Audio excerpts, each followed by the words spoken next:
Sorry to disappoint everyone, but I'm not a fan of this show. Hey, I want to be upfront here. I'm not the biggest fan of Daima itself. Ironically, this entire series started because I wanted to play this DLC. I revisited the show during this review so I can go back and forth with comparisons, but on my rewatch it only confirmed that it still doesn't connect with me in the same way it has with a lot of others. Now I respect what it represents as Toriyama's final work, and I genuinely appreciate the additional lore it brings into the Dragon Ball world, but on a personal level, this series just doesn't land for me. Well, now with that being said, I made a conscious effort to not let these feelings carry over into my experience with this DLC. I approached it on its own terms, judging it by how it plays and how it adapts the material and how it fits within Kakarot as a game, separate from my broader thoughts on the show itself. This was a fun journey, one that appears to be constructed with a genuine respect for Daima's original narrative framework. There is a visible effort to honor the tone, aesthetics, and thematic intent of the source material. However, a visual appeal and sincere intent do not inherently guarantee a cohesive, fully realized experience. Now throughout its lifespan, Dragon Ball Z Kakarot and its DLC expansions have succeeded most when they allow the player to meaningfully inhabit the world rather than simply progress through it. Exploration, environmental storytelling, and quiet character moments have always been the game's strongest tools. With Daima introducing an entirely new realm to explore, the expectation naturally shifts towards whether the developers meaningfully leverage the setting to deepen player immersion, or if the experience advances too quickly, shaped more by the momentum of a newly launched IP than by deliberate design. I'm your local overanalyzer Art Tellings, and today we're diving headfirst into Dragon Ball Z Kakarot Daima Adventure Through the Demon Realm Part 1. The question many fans asked then and continue to ask now is a simple one. Why Daima? Why prioritize Daima over GT or Dragon Ball Super arcs that have yet to receive a full adaptation? The most common explanation offered is that Dragon Ball Z Kakarot is designed to strictly cover the Dragon Ball Z era. Now on paper that reasoning could appear sound, but throughout this game's lifespan, it doesn't fully hold up. The inclusion of stories given by Super, such as Trunks' additional confrontation with Babidi and Dabura, pre-Dragon Ball Z stories such as the 23rd tournament, and the inclusion of a whole new story such as Daima already demonstrate that Kakarot has been willing to step beyond rigid boundaries when the narrative opportunity presents itself. Now the more convincing answer lies in timing, intent, and significance. Daima arrived at a moment when its cultural impact was immediate and unavoidable. More importantly, it stands as Akira Toriyama's final major contribution to the franchise before his passing in March 2024. Initially, many fans viewed Daima as a diversion, something that pulled attention away from the ongoing Dragon Ball Super manga. That perception changed almost overnight. This was not a project Toriyama loosely supervised from a distance. He was deeply involved, shaping the story, the world, the mechanical designs, and the tone with an intention that went beyond his later era norm. That level of investment was reflected across the franchise. Dragon Ball Xenoverse and Sparking Zero both released substantial Daima-themed content, introducing many versions of legacy characters and expanding on the Demon Realm as a playable space.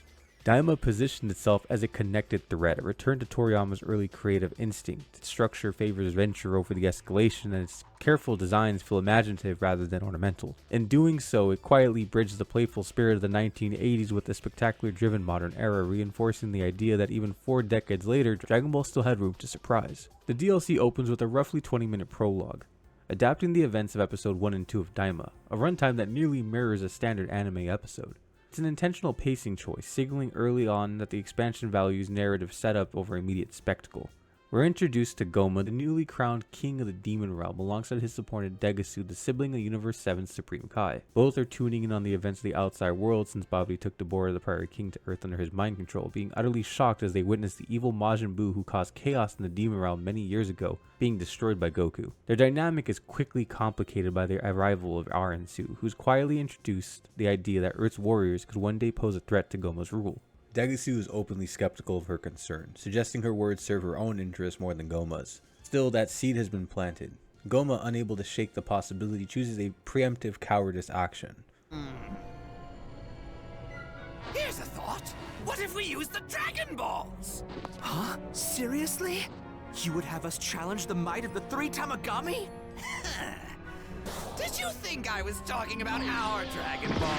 Please, I obviously meant the compact ones they have on planet Earth. If that's the case, sire, what do you suppose that, you would wish for? I'll turn them into children.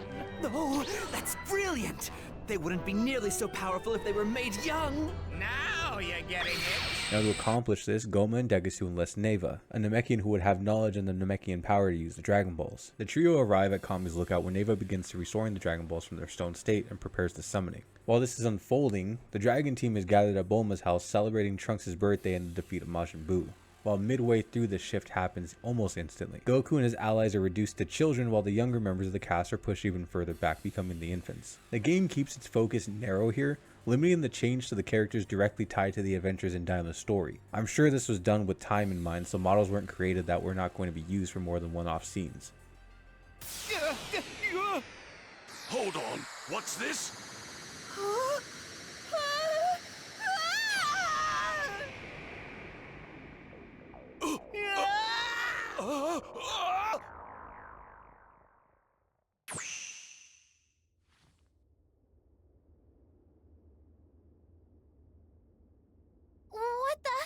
What just happened? We've turned into kids! You're right. We're all shrunken down. The sequence also introduces the third eye in a passing comment, along with quiet additions to Dragon Ball's internal rules. Shenron's expanded wishes only apply to those who have summoned him before. It's a detail presented without explanation, left for the audience to notice this on their own. But now with the wish completed, Goma escalates the situation by abducting Dende and returning to the Demon Realm, giving the conflict a clear direction moving forward. Now in the aftermath here, Goku, Vegeta, and the Supreme Kai appear on the lookout, and Mr. Popo lays out what just happened here. But before they can act, a mysterious Majin named Glorio appears, an emissary from the Demon Realm seeking Goku's help to overthrow King Goma. With little choice and even less time, Goku, the Supreme Kai, and Glorio set out together, crossing into the Demon Realm, officially beginning the journey that defines this DLC.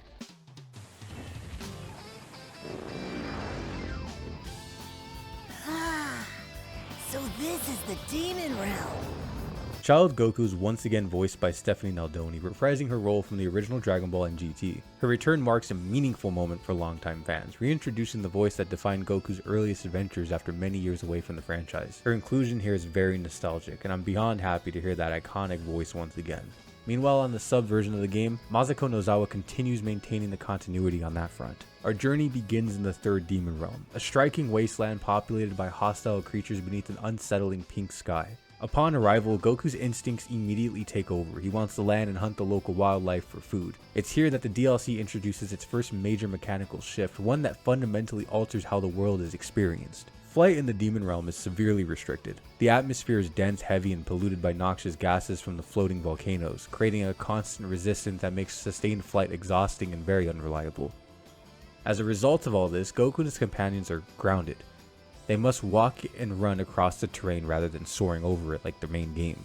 The design choice stands out as one of the DLC's strongest creative decisions. Moving through the Demon Realm feels like a massive journey that the anime did its best to capture as well, evoking the structure of classic adventure JRPGs like Dragon Quest. There's the inclusion of treasure chests scattered throughout the environment, reinforcing that sense of discovery and encourages players to engage with the world rather than just rush through it all.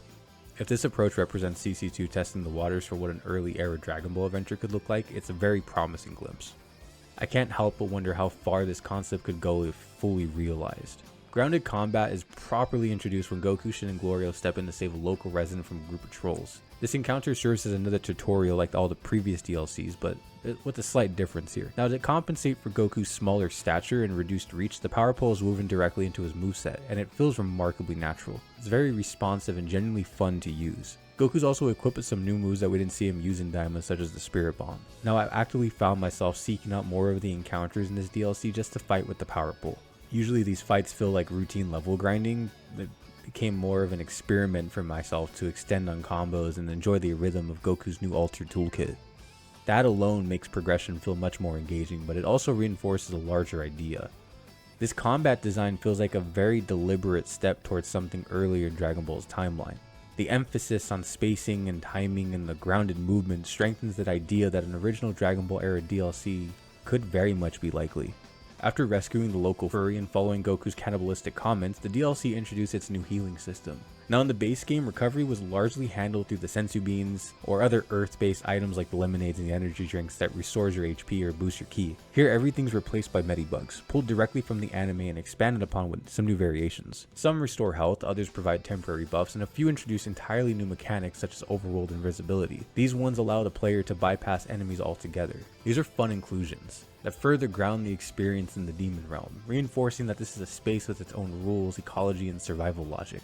Now visually, this DLC continues to impress me. The inhabitants of the third demon realm are rendered with care, capturing that strange charm and exaggerated features that Toriyama is known to have in his designs. The child models for the main cast are equally well realized, faithfully reflecting Daima's art style without feeling like scaled down versions of their adult counterparts. The group settle by a campfire, and during that quiet, Supreme Kai explains the structure of the demon realm to Goku, outlining the third, second, and first realms, each sealed off by a magical barrier meant to preserve the existing hierarchy. The Glin race is also mentioned here, adding further context to Shin's origins and anchoring the moment in Daima's broader lore. It is during this exchange that Goku brings up the demon realm's Dragon Balls. From there, the group's objective begins to change. The focus shifts away from immediately pursuing Dende and towards confronting the Tamagami, gathering the Dragon Balls, and restoring everyone to their adult forms, helping them regain the strength they lost. The danger doesn't lessen, but Goku's response reframes the path forward. Now with the new direction set, Goku, Shin, and Glorio make their way towards Kadan Castle. On the road, they run into Ponzi, a young girl being chased down by the gendarmerie, Goma's military force. Goku steps in immediately,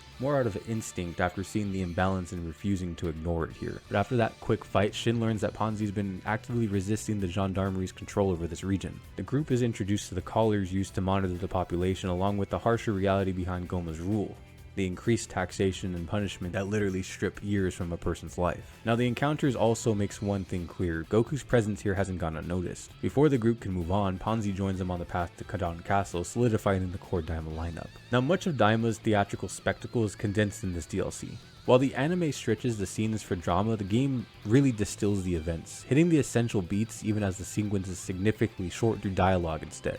This sequence is one of the first examples I had noticed as game condensing events, a streamlined version of Ponzi's anime introduction. While some of the nuance and texture of the original scene is lost, the narrative intent remains clear. Now I'm still conflicted about Goma's forces siphoning life energy from the realm's inhabitants. It's an element that was introduced and quickly forgotten about, but it does establish the gendarmerie as genuinely oppressive presence, giving the demon realm systematic weight and framing the stakes for the journey ahead.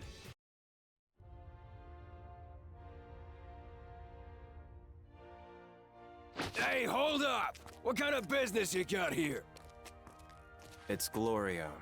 I was here yesterday. King Kadan's expecting me. Oh yeah, now I remember you. Hey, who are these rugrats you got with you?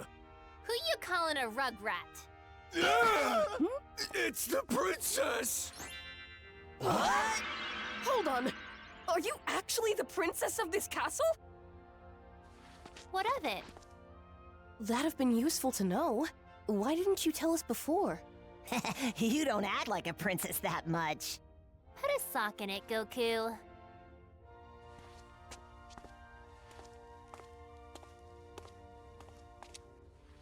You coming? Hurry up!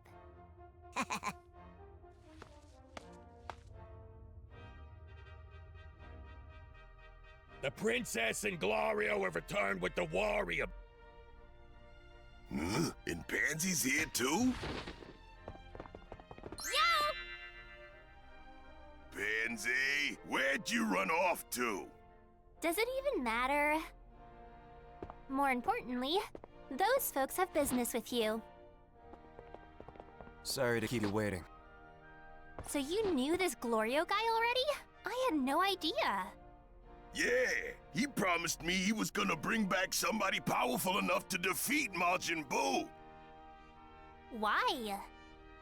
It's because I'm gonna get him to take out that twerp Goma, that's why. What? Are you serious? So, where's this roughneck that made mincemeat out of Buu already? That would be Goku here. Hey,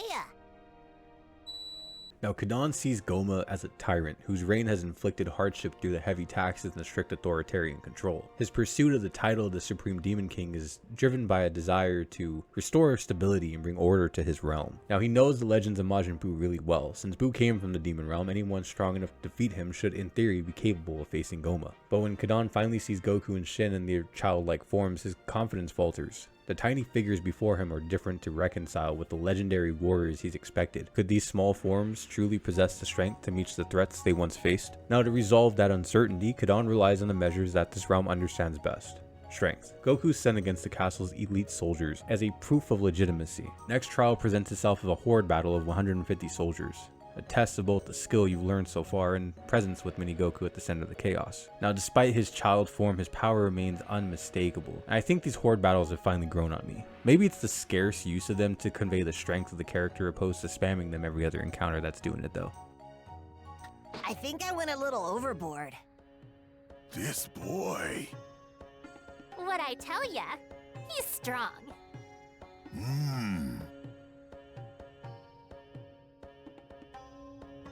Okay, I got a real good idea how tough you are now. If you can handle yourself like that, then you just might be able to take out Goma. Not to mention that Tamagami. Now if we're done here, let's make for that Tamagami right away. Yeah, just let me know if you need anything. I'll help you guys out if I can. Story shifts back to Goma and Degasu examining the aftermath of Majin Buu's defeat. In that quiet moment, they notice Aransu collecting fragments of Buu's remains after Vegeta's attack. Now the scene is brief, but very unnerving, hinting at her hidden intentions. Goma and Degasu can only watch, uncertain of what she plans, leaving a sense of tension that quietly lingers over this narrative. As the group moves towards the next destination, they encounter a Majin whose sky seat is being taken by the Gendarmerie, a direct consequence of Goku and Ponzi's earlier actions. After they're beaten, new pathways begin to open up between the regions for the characters, leading to a much more condensed version of the Sky Seed scene from the anime, sending us into our next section. So now the group settles into a quiet cave, gathering around a small campfire as the story allows itself a moment to slow down. In this pause though, we learn more about Glin history, how Shin's people once inhabited the second demon realm and what circumstances forced their departure. This calm in the cave is short-lived though. Later that night, Shin notices something very unusual. Glorio steps away from the fire, speaking in low tones to someone unseen. The words are very unclear, but the secrecy hints at tensions that are far from harmless. Before this tension can fully settle, a Minotaur bursts into the camp, shattering the fragile quiet and signaling the danger that's never far behind. Goku, true to form, barely treats the Minotaur as a threat. He approaches the fight as another measure of what his smaller body can handle, stepping in almost absent-mindedly. Stand aside. I'll take care of this. What'd you say? Let me handle it. I think this guy's out of your league, Gazebo. It's Glorio. And don't get cocky.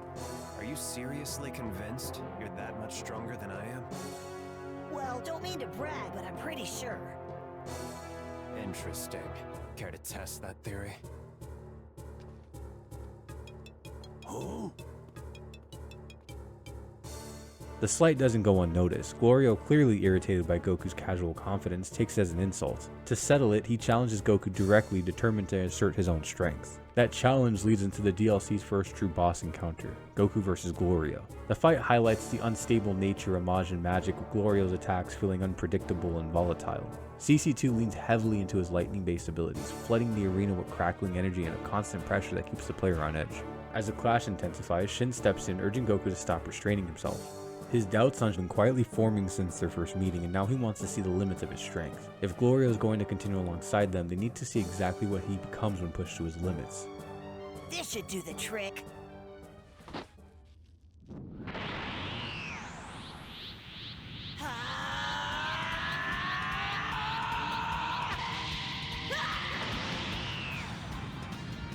What is that?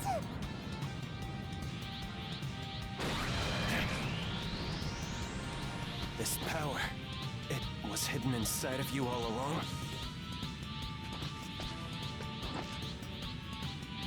Try me!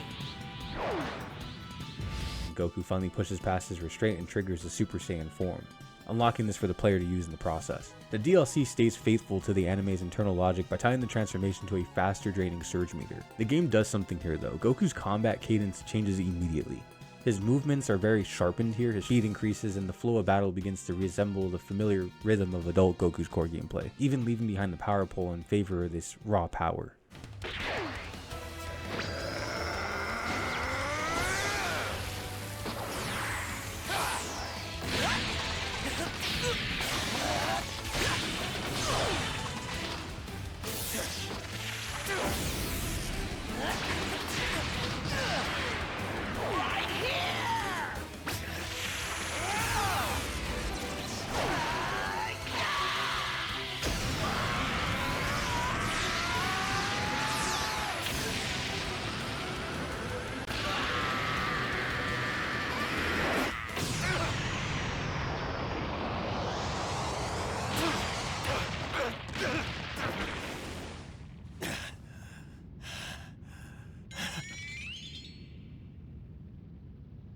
think we can call it here.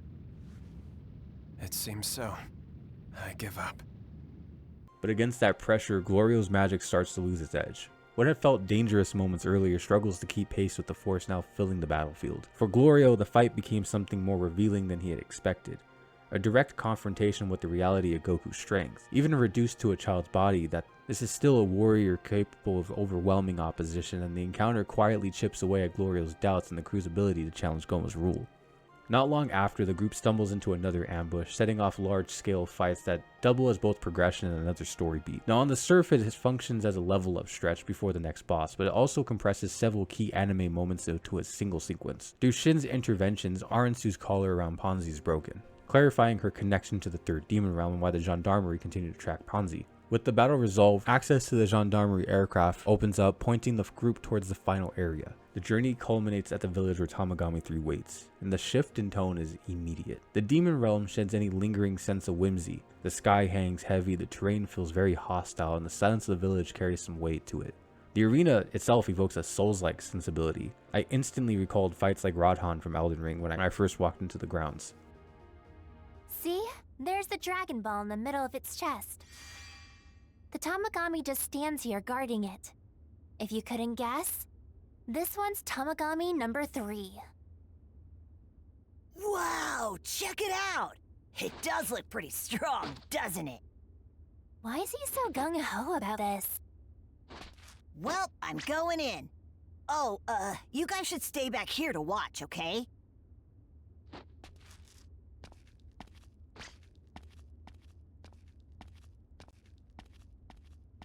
Hey! What do you want? Man, you don't have to yell so loud. I'm not standing that far away. I am Tamagami number 3! Have you come in search of the Dragon Ball? Sure did. Then face me, if you dare. Okay, I'm ready.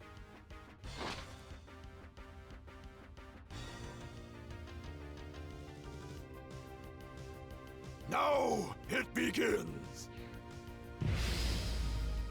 Tamagami 3 stands as a clear threshold, armed with a massive hammer. Now in battle, he hits with punishing force, completely able of draining your HP bar in seconds if mistakes pile up. The opening phase presses Goku to read the fight rather than just rushing in and spamming, filling out the Guardian's patterns before committing to something. Now one of the DLC's defining traits is how it treats preparation as like a prerequisite. Venturing through the demon realm or stepping into boss encounters without managing stamina, items, or positioning quickly shifts the experience in the CPU's favor.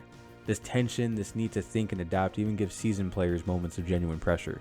Goku in his usual fashion uses his first phase to test out where he stands against this behemoth. Only once he recognizes the true threat before him does he escalate, channeling the Super Saiyan transformation and approaching the fight with a much more seriousness.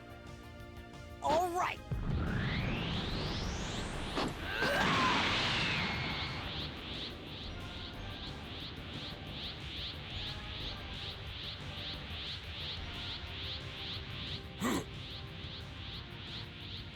Ready to do this for real?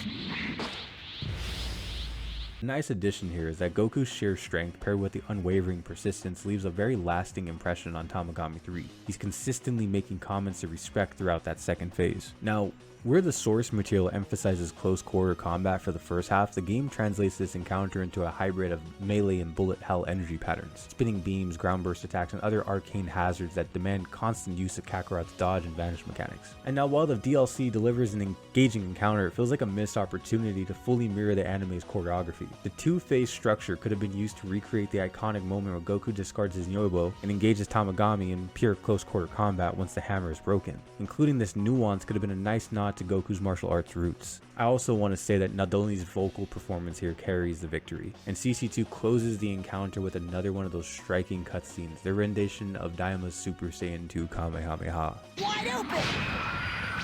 Yeah! This is my full power!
What the?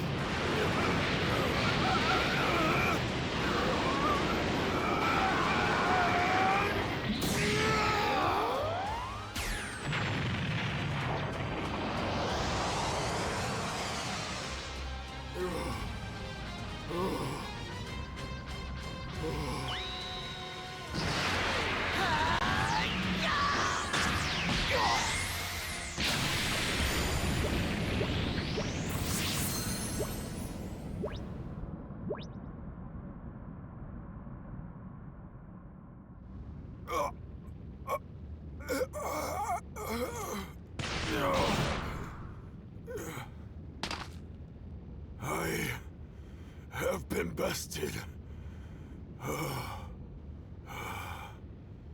And I yield.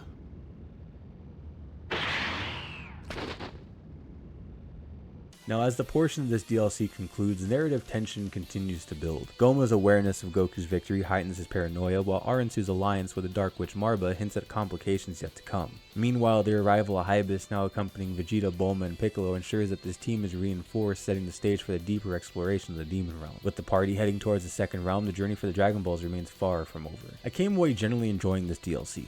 It carries forward the spirit of Daima while reframing the experience through a more grounded approach to play, one that leans closer to traditional JRPG structure. Spending extended time with the Demon Realm, moving through its spaces rather than passing over them, gives the journey a sense of play that Kakarot always handles particularly well. The oppressive atmosphere paired with voice performances that echo earlier eras of the franchise help anchor that experience in a familiarity without feeling hollow. That said, the criticism surrounding its price point is very understandable. At $20, the DLC does not meaningfully expand Kakarot's mechanical vocabulary outside of mandatory grounded travel. The narrative largely functions as a streamlined adaptation, conveying the essential beats of the anime in almost an abridged event, rather than fully adapting the scenes and the information it's originally given it. Still, with roughly 4 hours of content and some fun secret post-subquests, it offers a focused and cohesive stretch of play, one that reinforces Kakarot's strength and how effectively it invites players to inhabit the Dragon Ball world rather than simply observe it. In the end, while Daima's DLC Part 1 may not be flawless, it balances accessibility with challenge and nostalgia with exploration, carving its own little space in the Kakarot legacy. I'm curious where you landed on it. Did the Demon Realm work for you? Did the combat and structure click, or did the price and scope leave you wanting more? Let me know your thoughts down in the comments. I read all of them and they generally help shape how these discussions evolve. Now, if you enjoyed this video, consider leaving a like, subscribing for more Dragon Ball breakdowns like this one. If you want to get fully caught up, check out the previous episodes in the Kakarot series. They're all linked down below. At the time of recording this, the DLC trailer for Part 2 just came out, so